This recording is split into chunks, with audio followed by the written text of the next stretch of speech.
Just look at that clip there where it's paused there. Yeah. There's only one person grabbing a shirt there. I don't disagree with you, Rio, but what I would say is, from a subjective point of view, has Lacazette used that as the opportunity to then lean on the goalkeeper? And we all agree that within football there's a certain amount of physical contact allowed. We get that, and we don't want VAR looking at items of that nature where it's such a subjective viewpoint. What Lacazette's doing, though, happens in every single football match, possibly every single corner. You know, the goalkeeper can't drag him down, though. No, I don't disagree with that, Peter. What I am saying is, though, because there's such a subjective nature to that particular offence, VAR would have looked at it, but it didn't reach the threshold where he felt it was a clear and obvious mistake from the referee not awarding the...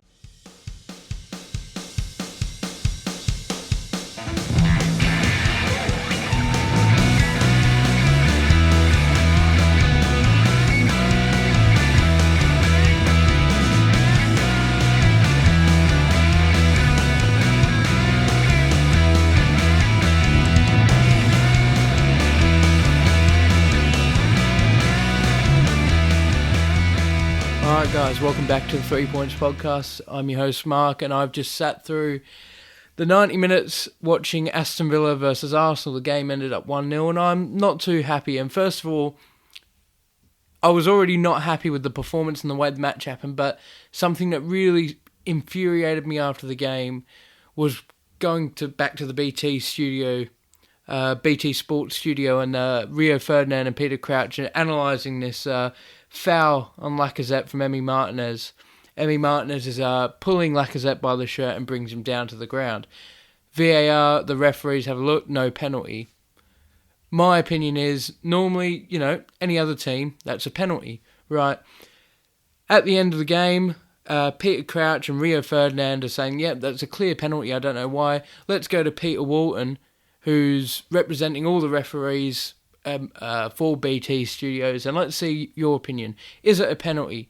And he turns around and says, no, it's not, because if Emi Martinez grabs Lacazette by the shirt and starts pulling him, you don't know whether that's the reason why he's going down, because he can feel that it could potentially be a penalty, because he's going to use that opportunity to go down rather than being just normally fouled. I'm thinking, hang on a minute, what? So man, I can't even comprehend that explanation, and it's even hard for me to explain it, let alone listening to Peter Walton try and explain it in the BT Sports studios. So basically, because Emi Martinez has pulled him down, they don't know in Lacazette's mind whether he's gone, my shirt's being tugged, I'm going to go down, or if he's gone down because the shirt's being tugged. That just doesn't make sense. It does not make sense. And then he goes and says, people need to remember, VAR is not there to make the correct decisions. They are there for clear and obvious errors. Oh, man. Honestly, I really don't know. I don't know anymore. And I'm not saying that, I'm not blaming this whole game on that single moment that we could have had a penalty. And I wasn't even going to bring it up, but until I was sitting there and I was going through Reddit and I was going through, Facebook and reading some of that, and he came on and said that, it just infuriated me, because I just don't know how, you turn around and send David Luiz off against Wolves because you don't know his intention, whether he is making a tackle or not, so you've got to be subjective. Yet, you can't give Lacazette a penalty because you don't know in his mind the intent of whether he was going down because he felt the tug, or whether he was going down because he was tugged and just genuinely went down. Honestly, it really baffles me, and I'm confused. But anyway, 1-0. Aston Villa scored in the first minute. It was a sloppy play by Cedric and straight through to Ollie Watkins, and he scored. He took the shot and it deflected off of I think Rob Holding. And look, Matt Ryan would have had that covered, but the deflection just caused it to go into the back of the net, and it ended up 1-0 in the first minute. Again, slow start from Arsenal. And this is also one of the problems I've had with Arsenal this season. Apart from the Wolves game where we started really strong last week, we start off sloppy, we start off slow, and we have to wait 20, 30 minutes, 40 minutes to get into the game. Now, Villa went out there and they put it all on the line. They put the balls on the line to go out there and get a goal. They did. They got us early, and we spent the whole game playing catch-up, and we were dominant in the second half, and, we were playing, we had the more opportunities to score and more opportunities to equalise, but, again, the damage has been done, and these players need to realise, and this is a problem that we're dating back to Arsene Wenger here, that sloppy decisions, sloppy mistakes are costly. You're never going to be champions if you're going to give away those sort of goals. You're never going to be top 4 contenders if you're going to give away those goals. A game consists of 90 minutes and you need to be on the ball for the whole time. But anyway, I can't complain with the lineup. I was happy, albeit I thought that Granit might have been a mistake because of obviously things with referees haven't gone our way. I thought he might have got sent off. He didn't. Good, and he played well. I thought him and Partey had a good partnership in the midfield. The lineup was Matt Ryan in goal, Cedric left back, Rob Holding right centre back, Gabriel left centre back, Bellerin right back, Xhaka, Partey in the middle, left wing Pepe, centre attacking mid Emil Smith Rowe, right wing Bukayo Saka, and up front Alex Lacazette. So yeah, the big opportunity that I was really impressed with was Granit Xhaka's free kick attempt on goal. I think that was probably the only time Emi Martinez really had to pull out a fingertip save. But other than that, we were quite flat in the first half. I thought in the midfield we were dominant, we were doing well, but when we were transitioning into the final third, it was just nothing was happening, and what I put that down to was Aston Villa were in our faces from the get-go, and we didn't like it. We liked to play at our own pace, at our own tempo, but Villa were just, if they didn't have the ball, they were on you like a dog, and they just kept on going and going and going, and we were just, trying to rush around with the ball and try and get that Arsenal flow, that tempo that we normally did, but, Villa were like, nah, fuck it. If you're going to try and, if you got the ball, we're going for it. So fair play to them. They really put the pressure on. I have to say, a brilliant debut by Matt Ryan. And like I said, that first goal that Aston Villa scored, you cannot tell me that was his fault. It was a deflection. He had it covered. Those things happened. And other than that, he did not put a foot wrong. He had a brilliant one-on-one save in the second half. And honestly, some of the things that he was pulling off, if we had had Runarsson in goal, it would have been 2-3, 4-0. I'm genuinely being honest here.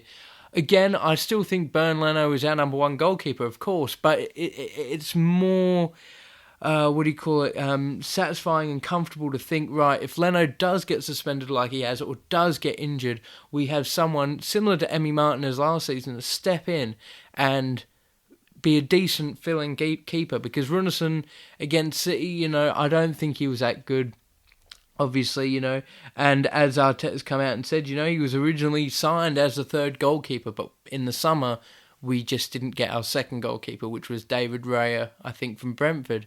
For Runarsson, I think in the summer, I think he needs to go out on loan, and I think, I don't know, I think either if Matt Ryan keeps up these performances, we get him on a permanent deal, or we go out and get our second goalkeeper from somewhere else. But yeah, obviously, Runarsson's not in our Europa League squad, so he's not going to get any minutes there. That's that. And I think we've got Leeds next, and that's going to be another tough game. I will speak about the substitutions in a minute. Let me have a look. Yeah, we've got Leeds at home, and then City at home, then Leicester away, Burnley away, and Tottenham at home. So, other than Burnley, man, we've got some big games, and we really need to start picking up some points. One thing I will say that I am concerned about was the substitutions. You have us bringing Aubameyang on for Lacazette, which is, normally you'd think Aubameyang, why? What's the issue there? But Aubameyang's been missing for 3 weeks because he's been away helping his sick mother. He hasn't even been in the squad, hasn't even been training, he's been out the country. So I wouldn't have minded us bringing him on for Lacazette if we were winning or controlling the game. Now, Lacazette's been in terrific form for Arsenal, and then you have a look at Aubameyang, who's just coming on. He's not match fit. He's not got much of a form because we're still dating back to the beginning of the season where Aubameyang had that big goal drought. That still continued. You bring off Lacazette, who's been scoring, every couple of games, on for Aubameyang. Again, baffled me. I honestly do now prefer Aubameyang on the wing, on the left. I don't know. I just don't see his the final product up front. Then what was the next substitution? We had Odegaard on for, come on, it's going to come to me, Cedric, which meant Bukayo Saka went to left back. That was a good substitution. I was happy with that because Cedric looked out of depth. And I don't want people going out there slagging Cedric because he's obviously filling in for Kieran Tierney at left back and he's a natural right back. So, although he might not have put in the best performance, he's playing out position because he has to.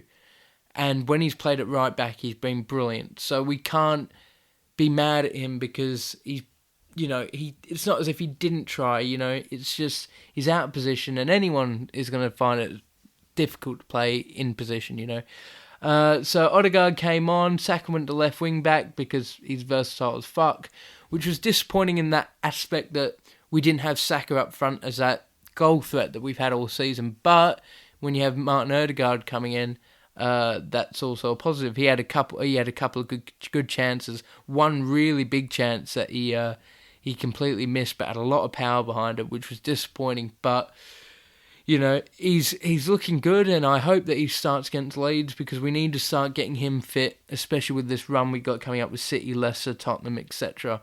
Emil Smith-Rowe, although he's a gun. Honestly, I love him to bits.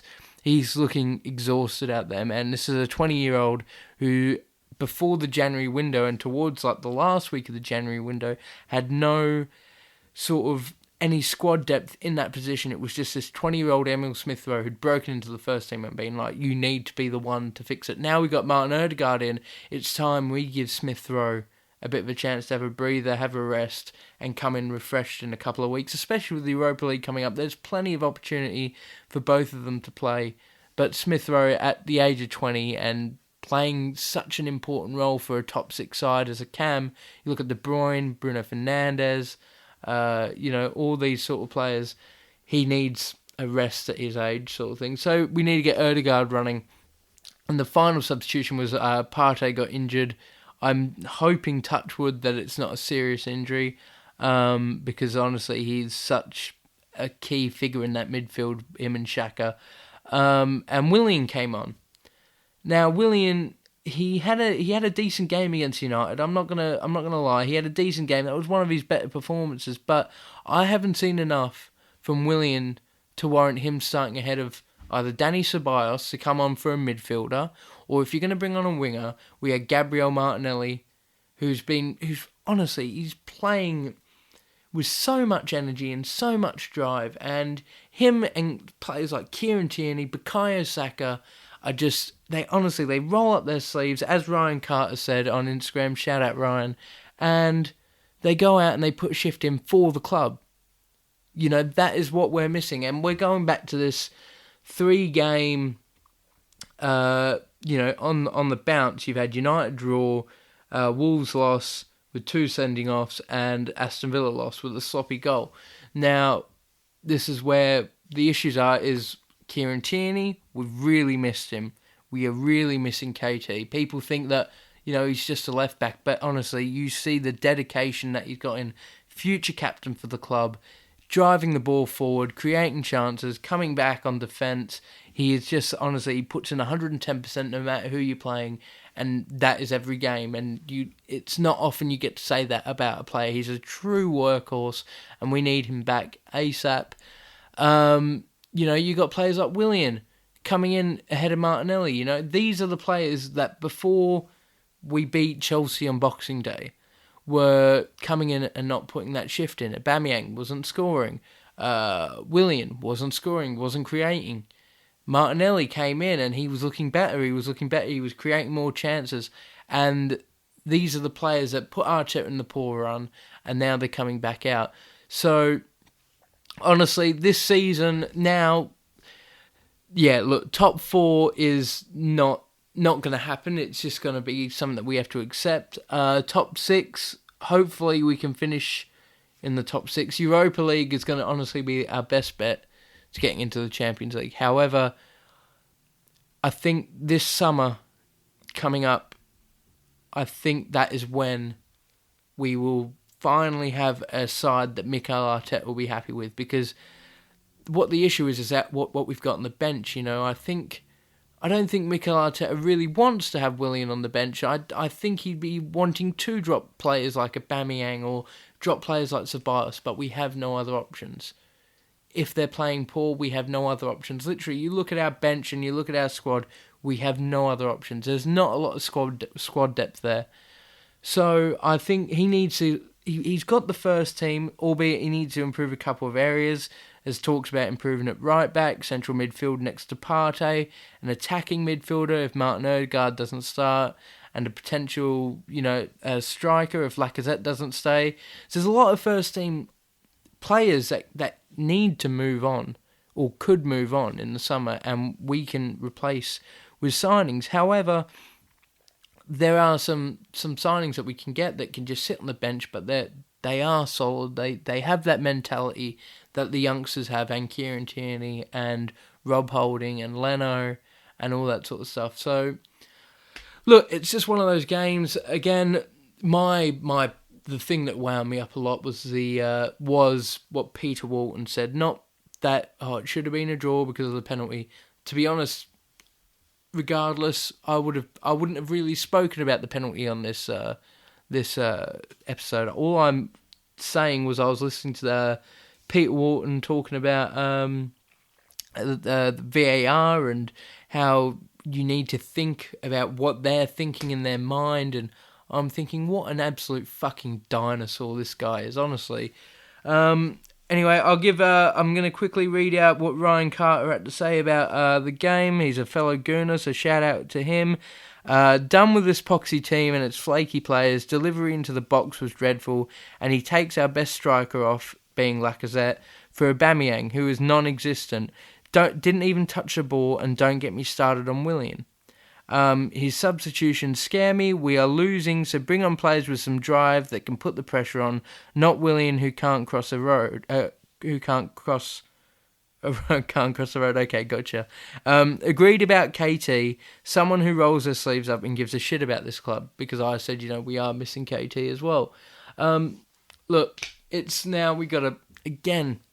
I'm still trusting the manager. We still need a couple more windows before this is actually his squad. He's done such a brilliant job in January getting rid of already the deadwood. Now he's got to get rid of more players and bring in new players. But honestly, by looking at Odegaard, by looking at Partey, by looking at Gabriel, by looking at Matt Ryan, who again had a solid debut as a second choice goalkeeper, I am seeing positive signings. And people are going to say, but what about Willian? Now let's get that straight. Willian wasn't Arteta's signing. William was Edu Gasper's signing, the technical director, a fellow Brazilian, part of Kia Jarapchin's agents, one of his clients. So Arteta's signing the right players. He's not doing anything wrong in that respect. And once we have a couple more, I honestly think that this club, this team, I'm seeing that this team could challenge for the title in 2 years. If he has a couple more transfer windows, I'm not seeing that performance out there wasn't a performance where we were completely outplayed, like when we lost 3-0 at the Emirates against them early in the season. We were in the game. Obviously, there were some times where we could have, had better options on the bench, and people should have been rested, but we had no other opportunity to bring players on. You've had Aubameyang who's been off.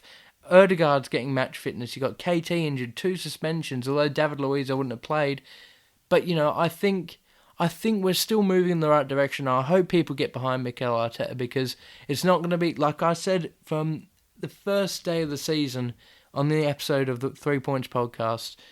This is not going to be a quick fix. This is going to be a long-term project, and it's going to take a lot of losing, a lot of depressing times like tonight.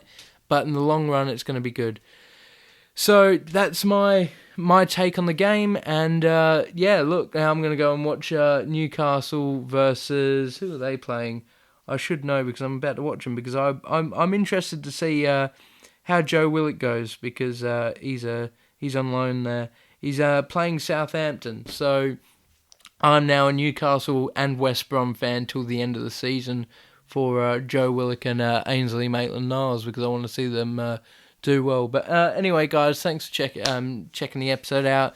If you're on YouTube, smash the like button, subscribe. Spotify, give it a download, and check out our Insta and blah blah blah, whatever, all that sort of nonsense. Check out Luke's match reaction to the Sheffield United game, and also check out Luke's reaction to the Chelsea-Tottenham game, because that was really good as well. But anyway, guys, I'm out, and I'll speak to you in a few days' time when Arsenal play next. See you guys, bye.